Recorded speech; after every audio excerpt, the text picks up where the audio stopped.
Hello and welcome to part 2 of Were Moses and Elijah the two witnesses in Jerusalem, prophesied in Revelation chapter 11.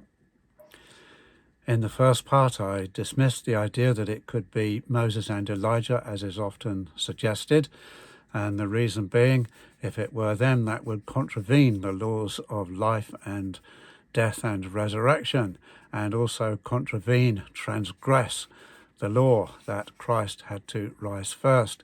Moses and Elijah could not rise before Christ. So you would naturally be thinking, well, who were the two witnesses then? And so that is what I want to look at in this part 2, consider who they were and give you a proposition. So first we have to ask about this passage in Revelation 11 concerning the two witnesses of mine, as it is written. Is it an isolated passage of Jesus having witnesses?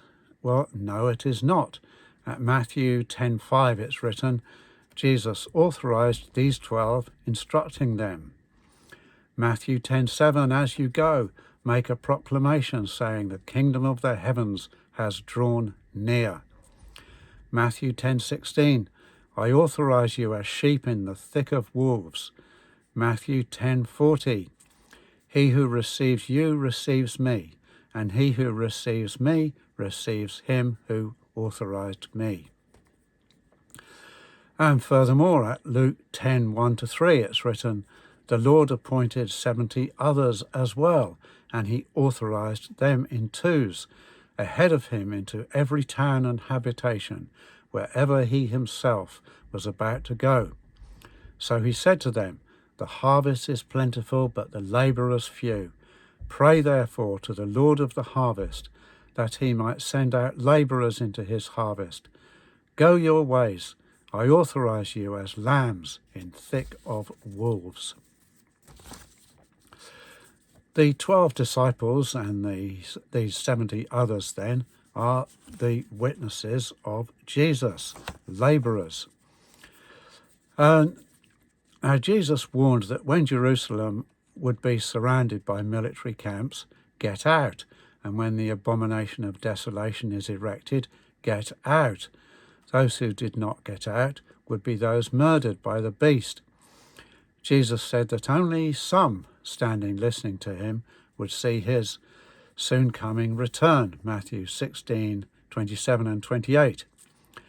Jesus said, though, of some that they will hand you over into tribulation and they will murder you, Matthew 24:9. This would account for the murder of the two witnesses in Revelation 11. It was hinted of Peter that he would be killed, end of John's Gospel, and of John that he would remain alive. The two witnesses are described as the two olive trees and two lampstands who stand before the Lord of the earth. Now this is our best clue, Revelation 11:4. Two olive trees and two lampstands who stand before the Lord of the earth. What does that tell us? Lampstands are prophets and apostles and followers of Christ, labourers. Who stands before the Lord of the earth? His people. The 7 assemblies to whom the 7 letters are addressed in Revelation chapters 2 and 3, each has a lampstand over them, overseers, apostles.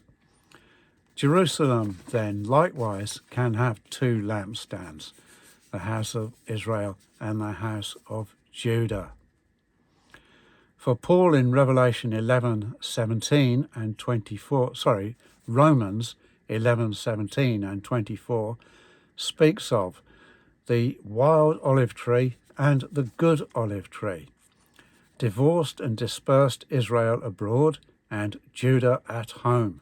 Israel, the northern house, that wild and dispersed people looked down on in Judah by law, Acts 10:28, and named after wild creatures, birds, fish, reptiles, Acts 10:12, Isaiah 56:8-12, Ezekiel 38:20, Amos 4:1, Hosea 2, 16 to 24, etc., etc. That is why Jeremiah 16:16 says to call for fishermen and for hunters, and dispersed Israel is the context. See previous verse, 16:15 of Jeremiah.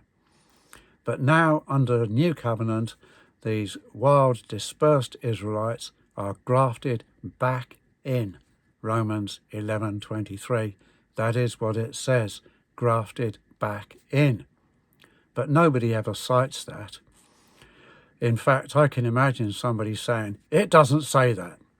Well, it does. Romans 11:23, grafted back in, divorced Israel. Israel in dispersion, grafted back in, the wild olive tree. At Hosea 1:4, Yahweh says, I will cause the kingdom of the house of Israel to come to an end.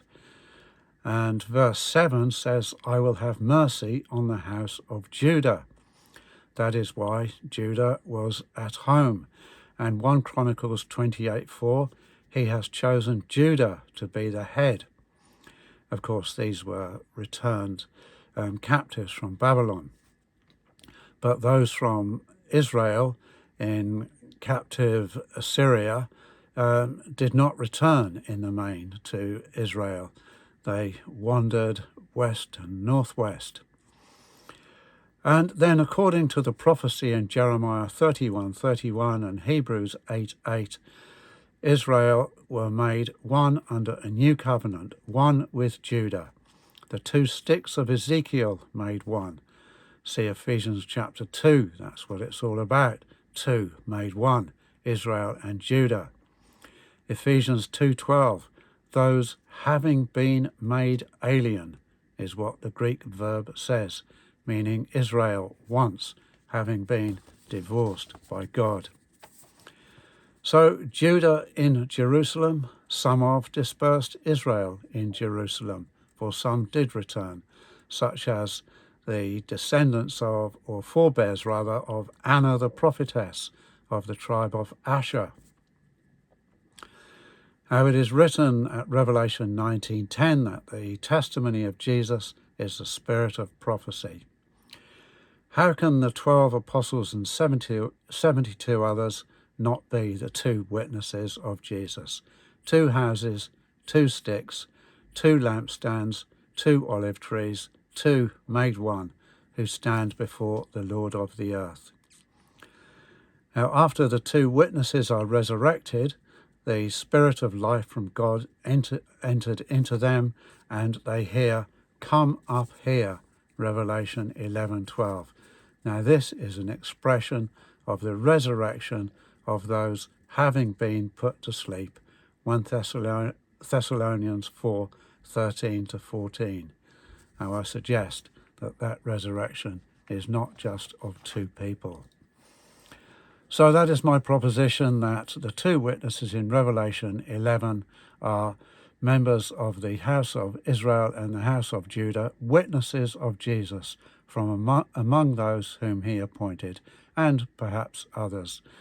And I do not believe it is just two people. Now, I might be wrong, and it's not a vitally important doctrinal point, but that is my belief as it is at the moment. If anybody wants to disagree, I don't mind at all. If you've got any other ideas, please put them in the comment section. But it cannot be Moses and Elijah, because as I said, if it were them, that would transgress the laws of life and death and resurrection, and transgress that Christ had to rise first. All right, thank you for listening. God bless you. Amen.